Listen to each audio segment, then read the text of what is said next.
Hello everyone! Nandito po tayo ngayon sa onion farm ni Ma'am Josepina Vergara ng Barangay San Roque, Bungabon, Nueva Ecija. Bali, nagpapaharvest po siya ng white onion. Ito po si Madam. Madam, ano pong pangalan nyo? Felicidad Juda po. Farm worker po kayo? Opo.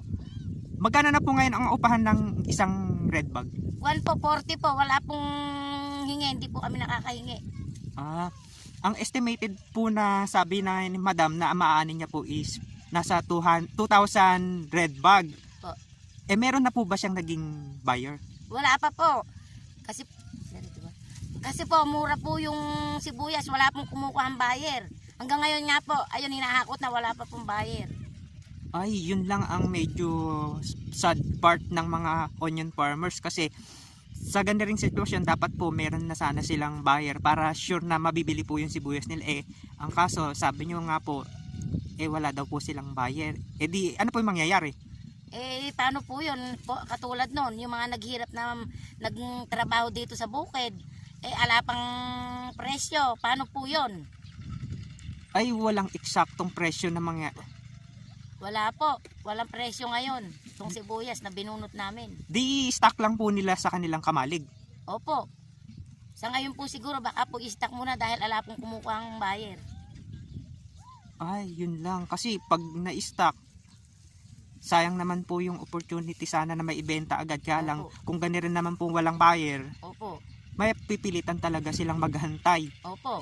Ang tanong, hanggang kailan po kaya magkakaroon ng buyer na sure na bibili po talaga ng mga sibuyas dito sa Bungabon? Hindi lang po namin sigurado kung kailan mabibili. Basta po idadala lang nila sa bahay, i-stock muna. Tapos yung iba mabubulok pa, ganun. Kaya po dapat sa madalian na ngayon na mabili sana yung sibuyas na ina-harvest nato. Kaya nga po kasi ngayon po yung pinaka-peak na season ng anihan dito sa Barangay San Roque. Kaya lang medyo matamlay kasi Opo. madalang yung bilihan. Yes po. Kung meron ho sanang maraming buyer na bibili, yung sakto. Sa tingin niyo po ba magkano yung sapat na presyo para magkaroon ng kita ang isang magsasaka? Dapat po sa mga 40 po, bawi yung magsasaka. Medyo meron pong konting kita sa 40. Dapat po i-40 naman sana nila ng gobyerno. At kawawa naman po yung nagsasaka. Yun nga po, yung kadalasan din hiling ng ibang farmers na kahit sa 40 na lang hindi na ho tataas. Opo. Kasi sa 40 kahit konti, meron po silang maiti-take home na kita. Pero pag 30 pababa, Ala na po, lugi po. ayun, Kawawa naman po yung naghihirap na nag-ano sa bukid. yung mga nag-alaga po. Opo.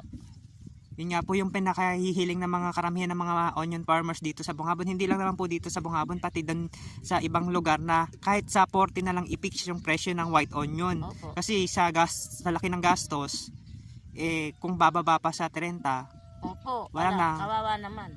lugi na. Lugi na po talaga. Yun nga ho, ang hinihiling. Sana mapansin ho ng ibang sektor na yung sakripisyo ng mga onion farmers dito sa Pilipinas na matugunan para naman kahit konti makaahon sa kahirapan. Opo. Yun lamang po at maraming salamat. Salamat din po.